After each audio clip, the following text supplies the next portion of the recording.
सभी को नमस्कार। मैं क्लेरिफाई से पृथ्वीराज और आज हम बात करने वाले हैं चाइना की गिरती हुई इकोनॉमी के बारे में। क्या आपको पता है कि वर्ल्ड की सेकंड लार्जेस्ट इकोनॉमी चाइना अपने 18 ट्रिलियन डॉलर से बहुत नीचे की ओर गिर रही है और बहुत ज़्यादा 2023 में संकट का सामना कर रही है। साथ ही IMF की रिपोर्ट के अनुसार 2023 में चाइना की अर्थव्यवस्था 5.2% की रफ्तार से बढ़ी थी। वहीं 2022 में ये 3% थी और वहीं 2021 में ये 8.4% थी। लेकिन अभी तक चाइना की गवर्नमेंट ने अपनी इकोनॉमी को डाउन जाते हुए कोई भी घोषणा नहीं की इससे संबंधित, साथ ही ना ही उन्होंने कोई बड़े प्रोत्साहन की घोषणा की है। वर्ल्ड की मशीन की तरह कार्य करने वाली कंट्री, जिसे फैक्ट्री के रूप में भी जाना जाता है, और आखिर क्या बात हुई कि चाइना की इकोनॉमी इतनी ज़्यादा क्राइसिस में चलेगी और डाउन की तरफ जा रही है, जो कि चाइना वर्ल्ड की सेकेंड लार्जेस्ट इकोनॉमी है। चाइना की दिन पे दिन गिरती हुई इकोनॉमी का मेन कारण चाइना के सुस्त पड़े और ठंडे पड़े मार्केट को माना जा रहा है, जो कि जिसका मेन कारण रियल एस्टेट मार्केट को माना जा रहा है, जो एक प्रकार से ICU में चला गया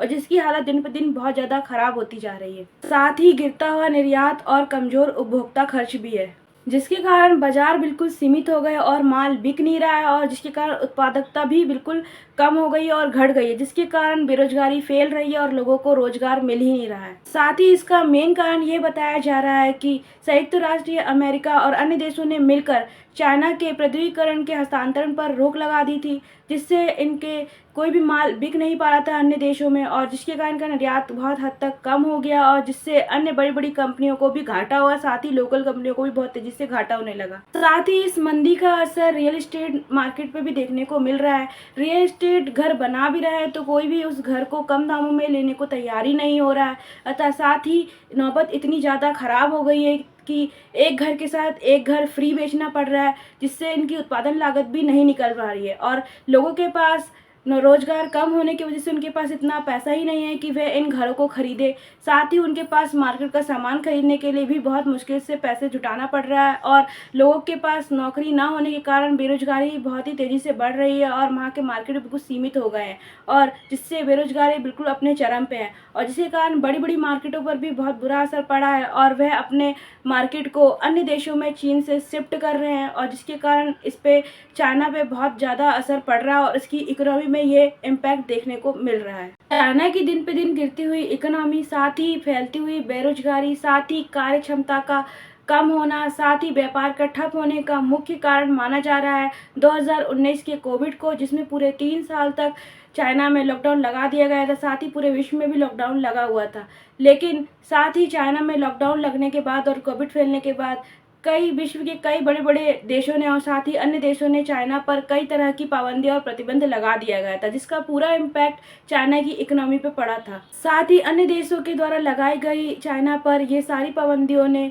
देश की अर्थव्यवस्था और इकोनॉमी को बिल्कुल अस्त व्यस्त कर दिया था। साथ ही चाइना के इलेक्शन के बाद फिर से तीसरी बार चाइना के राष्ट्रपति शी जिनपिंग ही जीते, अर्थात जिससे देश की आम जनता और निजी कंपनियों को ये बात रास नहीं आ रही, क्योंकि पुरानी सरकार फिर से राज करेगी और साथ ही देश में जो विदेशी कंपनियां थे वे भी अपना पूरा सेटअप उठाकर अन्य देशों में अपना बिजनेस जमाना शुरू कर दिया और वह चीन से बाहर जाने की तैयारी कर रही है, क्योंकि चाइना में बहुत ज़्यादा रूल और रेगुलेशन फॉलो किया जाता है तथा वहाँ की गवर्नमेंट के खिलाफ वहाँ की पब्लिक और ना ही कोई कंपनी वहाँ पे प्रोटेस्ट कर सकती है, ना ही उनके खिलाफ कोई आवाज़ उठा सकती है और ना ही वहाँ के लोग अपनी मर्जी से कोई कार्य कर सकते हैं। साथ ही गवर्नमेंट का निजी कंपनियों में बहुत ज़्यादा हस्तक्षेप होता है, जिससे निजी कंपनियां उनकी दखल अंदाजी से बहुत ज़्यादा परेशान होती है। साथ ही इतने साल कार्य बंद होने की वजह से और ठप रहने के बाद भी निजी कंपनियों में बहुत ज़्यादा घाटे का सामना कर रहे हैं। साथ ही विदेशी कंपनियों को भी बहुत ज़्यादा लॉस हो रहा है और वह टेंशन में है, जिसकी वजह से वह अपने कार्य को अन्य देशों में शिफ्ट कर रहे हैं, अपने बिजनेस को अन्य देशों में शिफ्ट कर रहे हैं,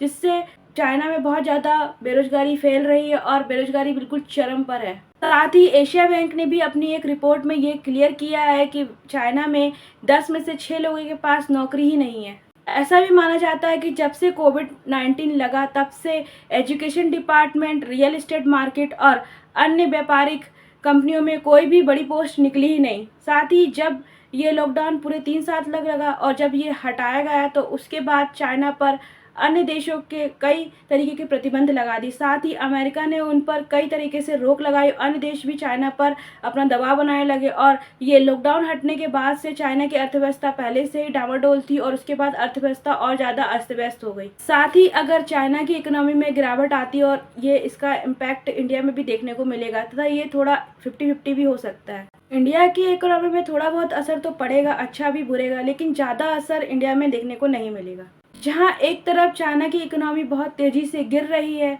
वहीं पे तीसरी बार फिर से चाइना के राष्ट्रपति शी जिनपिंग फिर से चुनाव जीतकर वहां की सरकार में फिर से राष्ट्रपति बन गए हैं, जिन्होंने अपनी जनता को आश्वासन दिया है कि साथ ही उन्होंने अपनी जनता को आश्वासन देते हुए कहा है कि हमारा मुख्य उद्देश्य हम एक उच्च स्तरीय सोशलिस्ट मार्केट इकोनॉमी बनाएंगे और हम चीन के मूलभूत आर्थिक ढांचे में सुधार लाना है तथा हमारा मुख्य उद्देश्य पब्लिक सेक्टर को मजबूत बनाना है और गैर सरकारी क्षेत्रों की मदद करना है। साथ ही उन्होंने अपने भाषण में एक बात और कही है कि वे चीन में और नई नई नौकरियां निकालेंगे और रोजगार लेकर आएंगे। चाइना की गवर्नमेंट में उनके राष्ट्रपति शी जिनपिंग के भाषण से एक बात तो स्पष्ट होती है कि चाइना की अर्थव्यवस्था बहुत तेजी से गिर रही है, लेकिन उन्होंने अभी तक ये सब वहाँ की सरकार देश के बाहर नहीं आने देती कि देश में मार्केट बहुत ज़्यादा से गिर रहा है और चाइना की हालत बहुत ज़्यादा ख़राब है, क्योंकि चाइना के अंदर की कोई बात वे अन्य देशों में पहुँचने नहीं देते और अपने देश से बाहर नहीं जाने देते। लेकिन चाइना के मार्केट का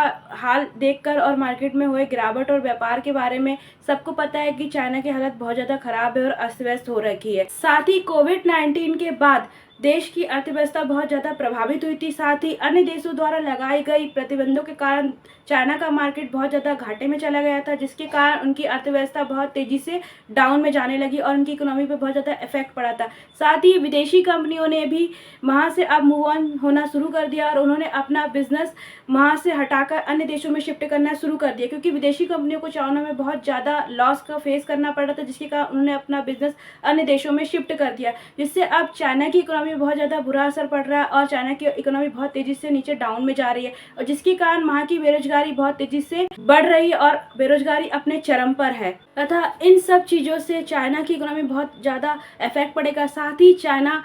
एशिया के अन्य देशों में उत्पादन के मामले में सबसे ज़्यादा पीछे रह जाएगा और चाइना की इकोनॉमी और ज़्यादा गिरेगी तेज़ी से और जिससे ट्रैक में आने में बहुत वक्त लग जाएगा। अब ये तो नहीं पता कि चाइना की इकोनॉमी कितनी जल्दी ट्रैक पे आएगी और कितनी जल्दी फिर से तेज़ी से स्पीड पकड़ेगी। अतः जिस तरह से चाइना की इकोनॉमी नीचे डाउन में जा रही, उसे फिर से स्पीड पकड़ने और ऊपर आने में बहुत वक्त लगेगा। तथा साथ ही आज की हमारी ये थ्योरी चाइना की इकोनॉमी के ऊपर यहीं पे ख़त्म होती है। अगर आपको हमारा ये वीडियो अच्छा लगा तो प्लीज़ हमारे चैनल को सब्सक्राइब कीजिए। साथ ही हमारे इंस्टाग्राम पेज क्लैरिफाई बाय प्रीति को फॉलो जरूर कीजिएगा। उसका लिंक मैंने डिस्क्रिप्शन में डाल रखा है, आप वहाँ से हमारे पेज को फॉलो कर सकते हैं। अतः जब तक के लिए जय हिंद, जय भारत।